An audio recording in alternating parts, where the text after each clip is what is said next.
Coming up on NABJ NAHJ News, amid the hotly contested NABJ treasurers race, allegations of unfair treatment within the organization. Co-chairs of the LGBTQ task force speak out. Plus, COVID-19 is forcing one family business to find another way to make some dough. More on the impact of the pandemic straight ahead. And they once were right here in student projects, but where are they now? NABJ NAHJ News starts right now.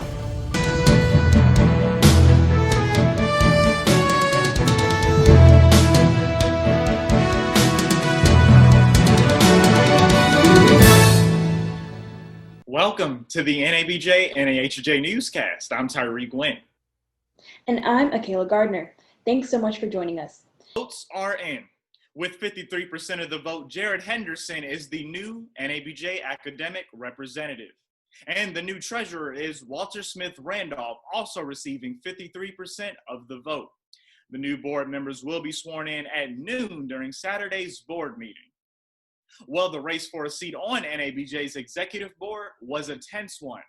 The contest for treasurer pushed the issues facing LGBTQ members to the forefront. NABJ's Kenneth Cooper has more. Ernest's campaign has been kind of a flashpoint. The race to become NABJ's treasurer between Walter Smith Randolph and Ernest Owens has sparked a heated debate in the organization.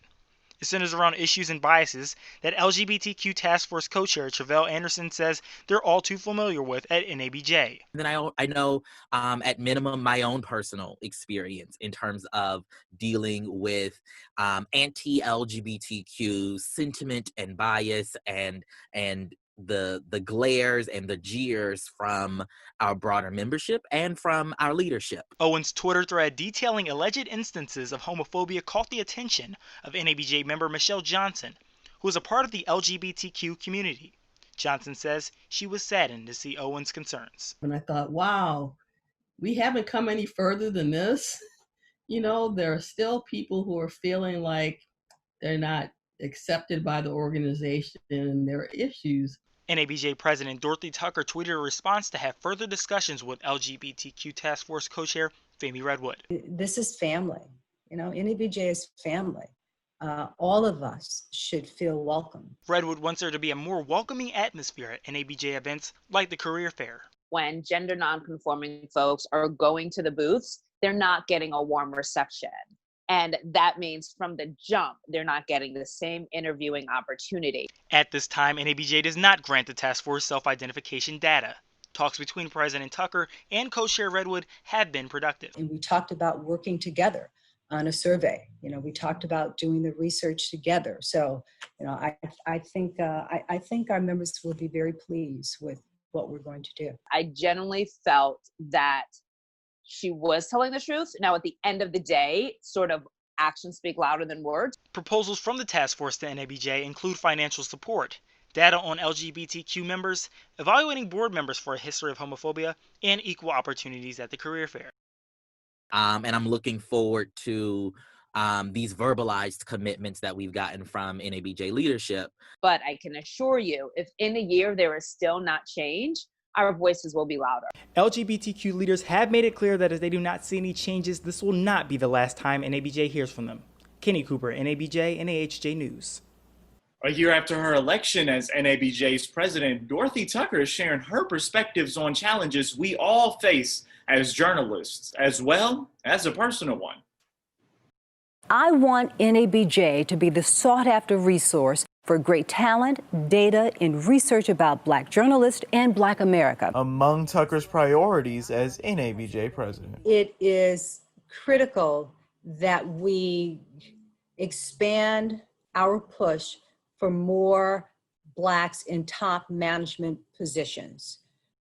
You know, I've had the opportunity to talk to newspaper publishers, online publishers, television CEOs, and that is the one thing that I have repeated time and time again. Tucker, an investigative reporter in Chicago, tested positive for COVID-19 in April, while she endured severe fatigue. I just set my butt down and, continue to do NABJ work, and I continue to do the research and the stories that I needed to do for CBS Chicago. The virus that sickened Tucker is the reason NABJ and NAHJ leaders agreed on a virtual joint convention. This is really a historical moment for NABJ. It is our first virtual convention.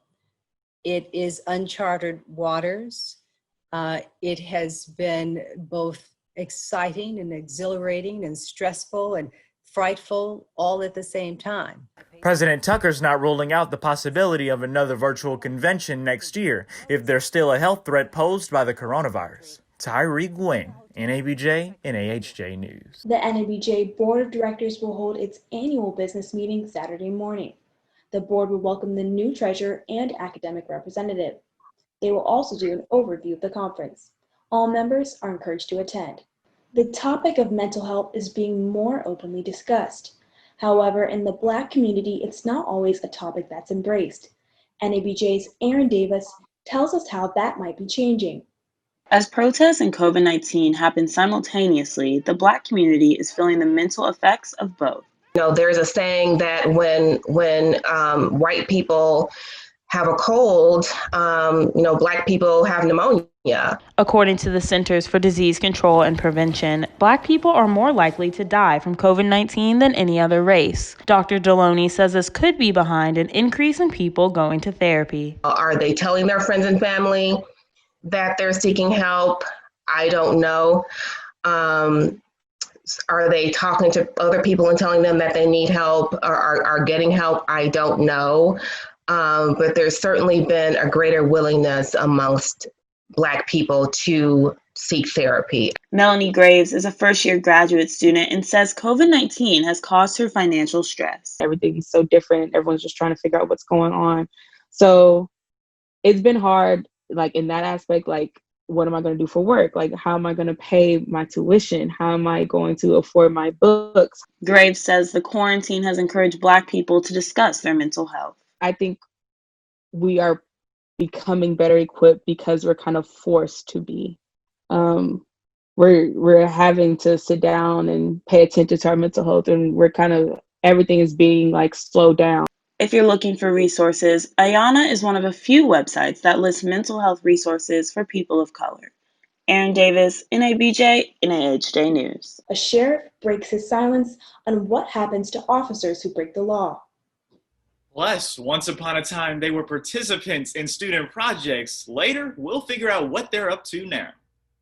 And it's the 45th year of NABJ's existence. Here's a special word from one of our founders.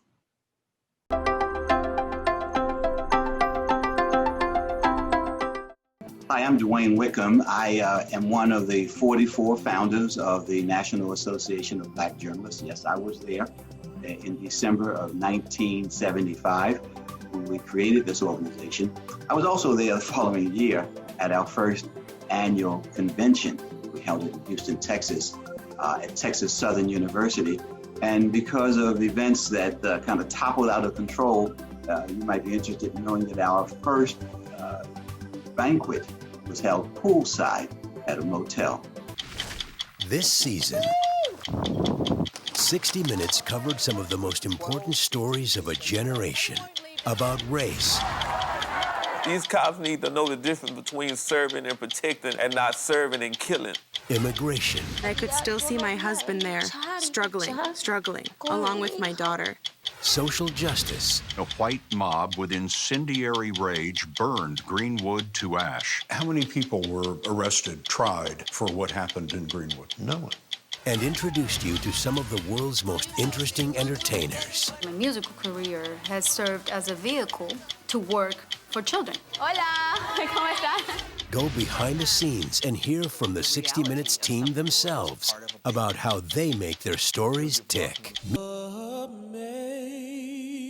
As our country faces two major pandemics, like to lose some family members just like that, blink on an eye, and you can even say goodbye to them, you know? It's painful. It really is. On Black and Hispanic journalists to tell our stories. Violence is not the way to go. Show the images of those who are peacefully marching, show the images of those that are standing for justice. 49% of Latino households have seen job losses or pay cuts in this pandemic. This year, Toyota wants to recognize the amazing journalists who've risked their lives. Law enforcement, I believe, is throwing tear gas, so we're going to move a little bit. To ensure that we're safe, empowered, and most importantly, well-informed, so that we all can affect real change in this country. From the front lines to the stories that matter most, we see you, we salute you, and from all of us at Toyota, we thank you. Your heroism never goes unnoticed. Protests and demands for justice continue after the deaths of Black people at the hands of police. Now we hear from those up until now who have remained silent. Jametta Harper is proud of the 23 years she spent in law enforcement and last wore this hat 8 years ago as the deputy of the Jefferson County Sheriff's Department. Now retired, she's concerned after watching coverage of the protests. They had the right to protest. They had a right to march. And because there needs to be a change. There has to be a change. And as a law enforcement officer, I can see two sides of this. It's just that when you have these incidents similar to what happened in Minneapolis, people question as to how could somebody sit by, 2 to 3 of the officers sit by idly and watch that. One problem is what some call the blue line of silence. Sometimes in doing so, you tick up the other law enforcement officers off as a snitch or what have you. So then you're on the outs and you're not protected. Sheriff Lafayette Woods says for officers, there is still an obligation to perform their duties. Whomever actually witnesses another officer, personnel member doing something they should be doing, violating policy, somebody's constitutional right, they have a duty and obligation morally, ethically, and policy-wise to report that and report it to supervisor immediately. Sheriff Woods told me that no good cop hates anything more than a bad cop. The message from this agency is that they support the constitutional rights of their citizens and accountability for all. And Pine Bluff, Ebony Kendrick, NABJ, NAHJ News. Protests erupted after the death of George Floyd. Some felt there were stereotypical attacks on his character as Floyd's death became the topic of his past.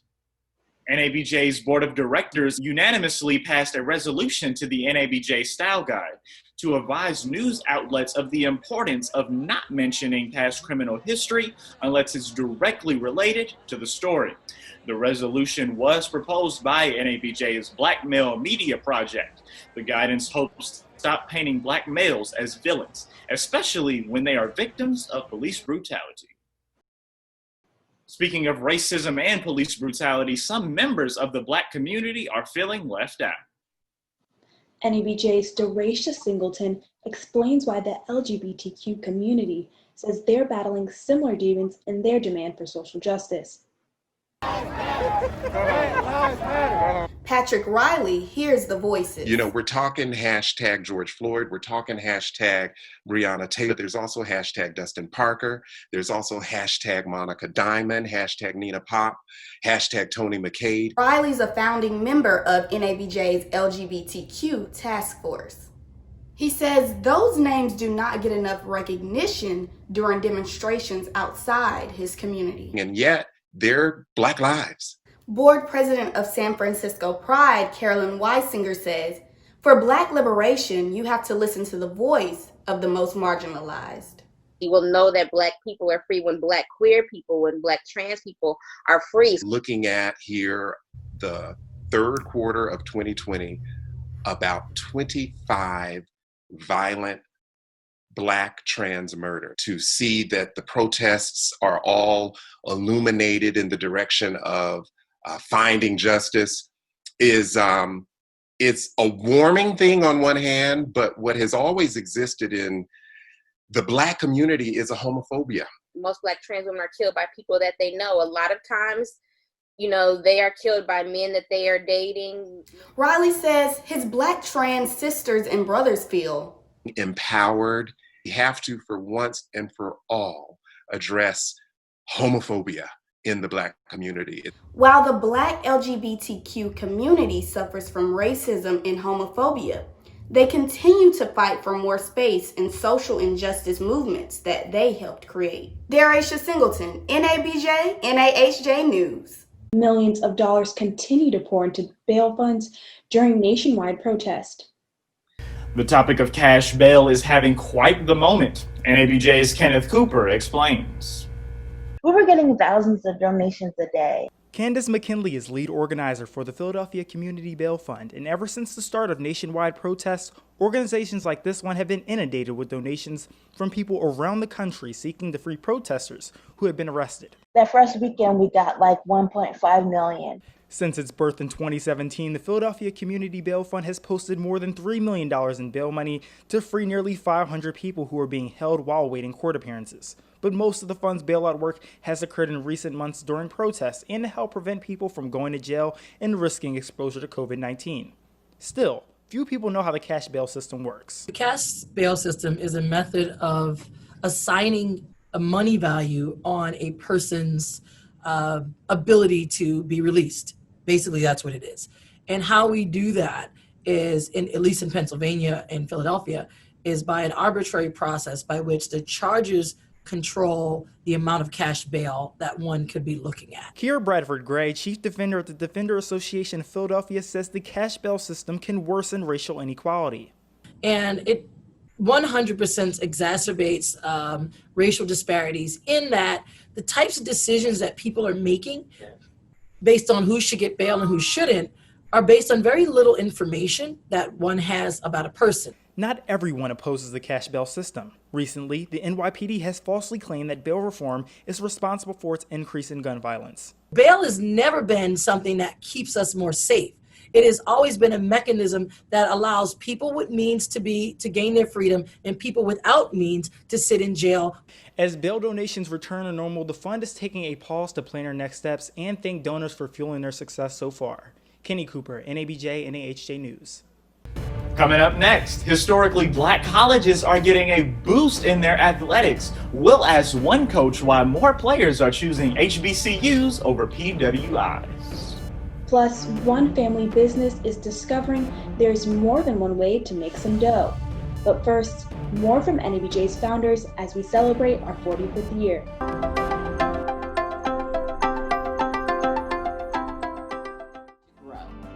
45 years ago, I was a reporter for the News Journal in Wilmington, Delaware. I went on to work for the Philadelphia Bulletin and the Philadelphia Inquirer. At the Inquirer, I became the first African-American woman managing editor and then vice president for news. I am now retired and living outside of Nashville, Tennessee. I freelance for various publications, including the Tennessee Tribune. I'm advisor for the Meter, the student publication at Tennessee State University. I chair our Founders Task Force, and I am active in the Nashville chapter of NABJ. There's a lot more to the technology that Visa is working on than the payments. Looking at wearables, virtual reality, different cars. When I joined Visa, I had this expectation of what it would be like to work in a big company, but in reality, it feels like a startup within the company. It's very exciting. I'm Joanne Jenkins with AARP. The coronavirus continues to affect us all, and we are here, actively supporting you and your community. Every day, we're providing trusted information from top health experts, sharing tools to help protect families from fraud, and creating resources to support family caregivers everywhere. As always, you can count on AARP to advocate for you and your family. Join us and stay connected at aarp.org/coronavirus. The Chan Zuckerberg Initiative, working to build a more healthy, just, and inclusive future for everyone at czi.org.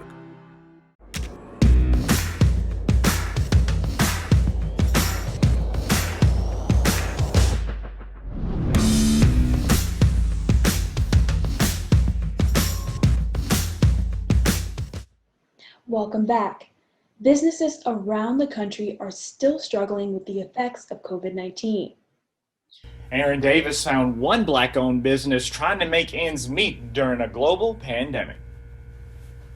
Sisters Monique Hudson and Monica Simley own a coffee and cornbread company in Teaneck, New Jersey, before having to shut down due to COVID-19. It was important to introduce a fully non-GMO and organic restaurant because we felt like our community, in order to have that, you have to leave the community. More than 100,000 small businesses nationwide had to close for good, and the sisters were no exception, losing 68% of their revenue. We were forced to shut our doors, to really pivot and rethink how we want to serve the customer. The Teaneck community came together to send off the sisters. We were emotional, we cried, we were humbled, because you never know how much people support you until they tell you they do.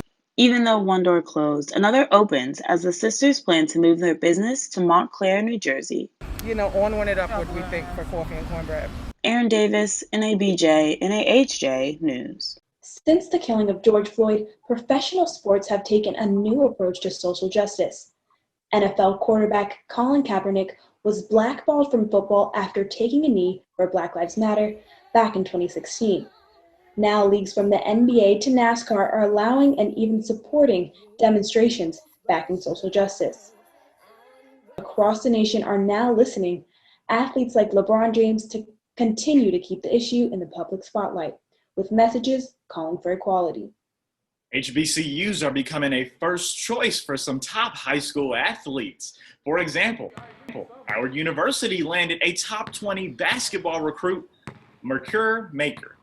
Howard head basketball coach Kenny Blakely says that this has given HBCUs greater visibility in sports recruiting. I think it changes college basketball significantly, but I think it also changes HBCU's campuses. Blakely thinks that the HBCUs have a unique atmosphere that can give student athletes a better chance at success in both school and sports. They were once ambitious, just like us. Coming up, we caught up with some of the past alums of student projects to find out what they're doing now. But first, here's one last word from our founders as we celebrate 45 years of NABJ. Stay with us. Hi NABJ, I'm Joe Davidson and I'm proud to say I've been to every NABJ convention, now for the first time virtually. 45 years ago, I was a reporter with the Philadelphia Bulletin. Now I'm a columnist with the Washington Post. Over the next 45 years, I urge NABJ to continue the fight for justice in journalism and for the Black community. As Frederick Douglass said, power concedes nothing without a demand, and I urge NABJ to continue its fight for justice. I'm Joanne Jenkins with AARP. The coronavirus continues to affect us all, and we are here, actively supporting you and your community. Every day, we're providing trusted information from top health experts, sharing tools to help protect families from fraud, and creating resources to support family caregivers everywhere. As always, you can count on AARP to advocate for you and your family. Join us and stay connected at aarp.org/coronavirus. This season, 60 Minutes covered some of the most important stories of a generation about race. These cops need to know the difference between serving and protecting and not serving and killing. Immigration. I could still see my husband there, struggling, along with my daughter. Social justice. A white mob with incendiary rage burned Greenwood to ash. How many people were arrested, tried for what happened in Greenwood? No one. And introduced you to some of the world's most interesting entertainers. My musical career has served as a vehicle to work for children. Hola, ¿cómo estás? Go behind the scenes and hear from the 60 Minutes team themselves about how they make their stories tick. COVID-19 put this year's convention in jeopardy, and along with it, student projects. But never fear, the work of many mentors, the show went on. As we celebrate the first virtual student projects, reporter Keviana Spencer spoke with NABJ and NAHJ alums on life after the project. Hello and welcome to NABJ NAHJ News. For some students, being part of the NABJ NAHJ Student Project is their first chance to see how a newsroom is run. So we'll have you read this script, okay? Students get the opportunity to be mentored by seasoned journalists and put on their own newscasts. I'm Tyreek Wynn. It was really one of the first opportunities that I got to put on a newscast and anchor a show. ABC News White House correspondent Rachel Scott became an NABJ baby at the 2015 convention. She got to anchor despite never doing it before, and she learned so much. Learning to work as a team, right? It really taught me how to rely on each other. Having a team behind you is great, considering how challenging the project may be for students. Raji Ramanathan was in the same class as Rachel. She recalls the challenges of that stressful week. Time was a huge challenge. The student project teaches newsroom procedures and offers an opportunity to network. Helped me start to understand the process of networking, the importance of building an inner circle of folks you can go to for mentorship, for support. Raji became a senior video producer for AJ Plus, where she produces short and long-form documentary and manages news producers. She gained confidence in her work while in the student project. And two, I think student projects really helped me gain courage in my own skill sets. There are many more students like Rachel, Raji, and Francisco who got their start in the student project. And as the program wraps up its 31st year, we hope to have it around for a lot longer. The Democratic presidential... I'm Kadena Spencer, NABJ, NAHJ News. This afternoon, addressing... It was so surreal to see Rachel tell her story about how projects was her first time anchoring, because this is actually my first time anchoring. Okay, yeah, let me tell you, Rachel, unbelievable right there. She actually just got promoted, believe it or not, to ABC, and like she's a White House correspondent, and so she's doing her thing. Yes, congratulations, Rachel. And to all the alums, thank you guys so much. You inspire us and you pave the way. Yes, absolutely. And hey, that does it for us right here on this edition of the NABJ NAHJ Newscast for 2020. And from all of us participating in student projects, it was a pleasure bringing you news from NABJ and NAHJ's first ever virtual convention.